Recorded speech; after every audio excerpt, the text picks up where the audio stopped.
Saya bilang bodoh apa? Sudah jelas ada aturannya tentang SOP penjemput paksa atau menangkap. Tahu-tahu mereka datang jemput paksa saya. SOP-nya harus ada adalah karena orang itu mangkir. Dipanggil pertama.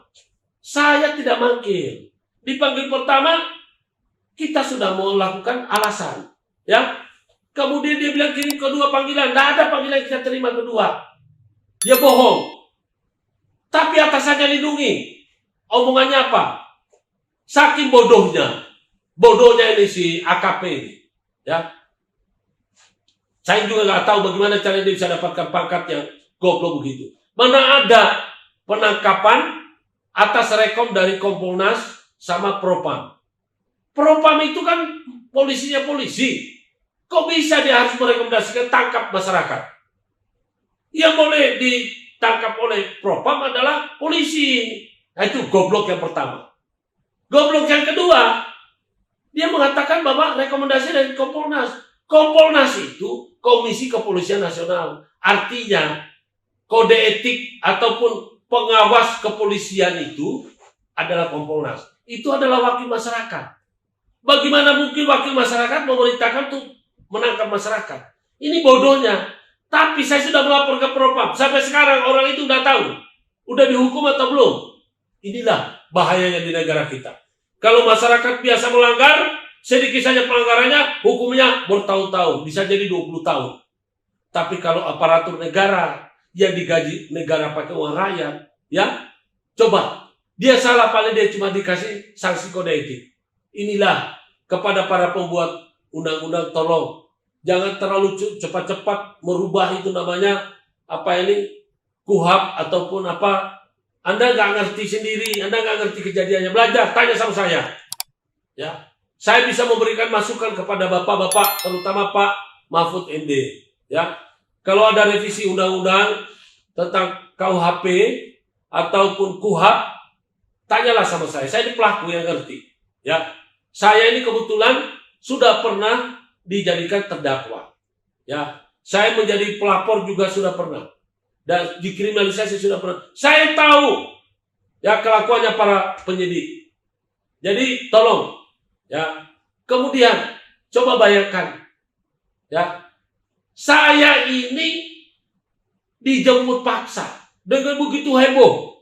Anda akan lihat video-video saya, lihat videonya, video penjemputan paksa ya, penangkapan begitu heboh. Tahu-tahu prosesnya nggak sampai 1 jam, saya sudah bergeser ke kejaksaan. Jaksa sendiri heran. Loh, kami kok nggak tahu ya? Kami kok nggak dikasih tahu ya kalau hari ini ada ada pelimpahan tahap 2. Lah ini kan berarti nggak benar semua. Jadi sekali lagi saya ingin mengatakan, kalau negara menggaji polisi-polisi goblok seperti itu untuk menegakkan hukum, membahayakan sekali. Dan atasannya tidak menindak berarti patut diduga dapat setoran. Iya Pak. Saya bisa mengatakan begitu. Kenapa Anda tidak menghukum itu? Sudah saya kasih videonya. Ya, sudah saya laporkan. Kenapa belum? Harusnya dipecat. Karena mereka datang ke rumah saya membawa surat penangkapan tanpa membawa surat penggeledahan. Saya ini bukan buron. Saya ini bukan DPO. Saya ini bukan orang yang terbukti mangkir. Saya ini bukan penjahat. Saya ini bukan penjahat gembong narkoba. Saya ini bukan teroris yang harus melakukan begitu. Ya. Jadi sekali lagi, saya akan tetap bersuara lantang sampai benar-benar masyarakat mengerti hukum. Ini saya himbau kepada masyarakat sekali lagi, Anda-anda yang sedang berproses hukum, jangan takut. Anda perlu bantuan nasihat saya akan bantu nasihati. Ya. Sekarang saya ini sudah menjadi pelaku sejarah yang dipermainkan hukum oleh orang-orang yang gak ngerti hukum tapi berlindung dari baju seragamnya. Jadi saya sampaikan kepada Bapak Presiden Joko Widodo, ya, Bapak Profesor Dr. Mahfud MD, ini hukum kita kayak gini. Kemudian Bapak Sarifudin, Bapak Ketua Mahkamah Agung, kemudian Bapak Bapak Menko Bapak Jaksa Agung, Bapak Listio Sigit Prabowo, Bapak Kapolri, ya, tolong Pak, tegakkan ini.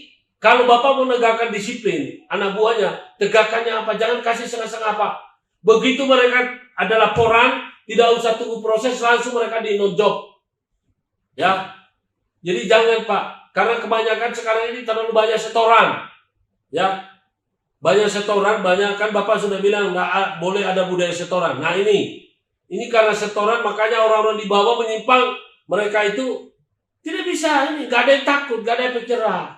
Ya, karena apa? Ya, ternyata mereka itu banyak pelindung, banyak backing. Jangan Pak, ya, perbuatan orang lain yang merugikan orang lain Bapak tahu tapi tidak bertindak, itu juga dosa Pak. Ya, saya mengharapkan kepada Bapak Ketua Mahkamah Agung, Bapak Safrudin, tolong Pak, dibuat undang-undang yang jelas terhadap hakim-hakim yang tidak patuh. Hakim yang memimpin persidangan saya ini tidak patuh Pak. Dia tidak patuhi tentang KUHP, dia tidak mengerti tentang KUHP pasal 220. Ya, dia juga tidak mau menghormati tentang Undang-Undang Kekuasaan Kehakiman pasal 17. Ya, saya sangat prihatin.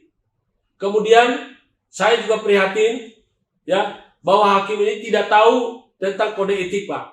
Ya, SKB, surat keputusan bersama Ketua Majelis Hakim dan Komisi Yudisial serta peraturan bersama tidak dipatuhi. Karena itu buat apa undang-undang itu semuanya dibuat? Buat apa semua itu ketentuan dipakai, dikeluarkan kalau tidak dihargai? Saya atas nama pribadi, ya, Guntur Alaremba, ya, yang sekarang dikriminalisasi oleh Pengadilan Negeri Sidoarjo, ya, dengan bantuan Polres oknum penyidik Polres Sidoarjo dan jaksa, ya, jaksa peneliti Kejaksaan Negeri Sidoarjo, ya, saya terus saja secara pribadi saya keberatan. Sebagai warga negara Indonesia, saya prihatin uang rakyat ini dipakai hanya buat melakukan proses hukum yang sebetulnya nggak sesuai dengan hukum. Ini dari kemana ini Menteri Keuangan? Ya, jadi terus saja saya tidak tahu ada apa sebetulnya ini. Kok kita ini mau mengaburkan uang negara, uang rakyat untuk sesuatu yang tidak penting? Ya, Pak Jokowi bergeraklah, Pak, agak sedikit ekstrim. Banyak sekali biaya-biaya yang dikeluarkan untuk penyelidikan, sebetulnya perkara itu tidak layak. Ya, hanya perkara biasa, pengacara atau pihak tertentu melaporkan orang lain karena dia sudah dibayar supaya mengkriminalisasi orang lain. Lalu dia bersekongkol dengan penyidik-penyidik yang yang memang mata duitan. Ya, akhirnya perkara yang tadinya tidak betul dicari-carikanlah supaya betul. Pasalnya pun dipaksa-paksakan. Begitu masuk ke kejaksaan, jaksa penelitinya juga sudah disogok atau juga bisa bodoh. Begitu datang ke pengadilan sudah dikondisikan hakimnya. Bagaimana? Padahal perkara itu semestinya tidak layak. Begitu hakim memutus tok orang di penjara. Jadi sekarang saya pesankan kepada seluruh masyarakat Indonesia, lawan. Ya, jangan mau dibodoh-bodohi sama hakim. Tidak semuanya hakim pinter. Terbukti seperti saya punya hakim, tidak pinter, bodoh. Hakim yang mengadili perkara saya dan istri. Ya, ketua pengadilan aja bodoh, apalagi hakimnya. Jadi saya ingin menyampaikan kepada Anda semua, masyarakat pencari keadilan, ingat, pengadilan itu sebetulnya adalah untuk menegakkan hak asasi manusia.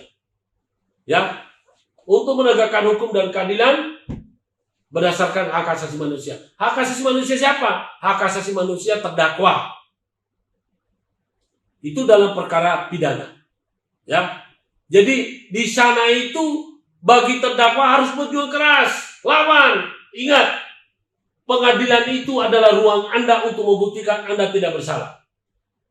Ya, jadi pengadilan itu bukan tempatnya untuk mempermalukan Anda dan menghakimi Anda tidak salah. Anda harus berjuang keras, bekerja keras.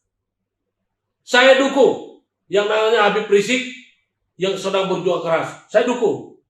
Melihat daripada apa? Cuma saya juga minta kepada para pendukungnya, hakim yang di sana itu sudah bagus, ya. Mereka sangat menghargai apa yang diinginkan. Tapi ya, video saya ini sebetulnya perkara kami itu jauh lebih parah.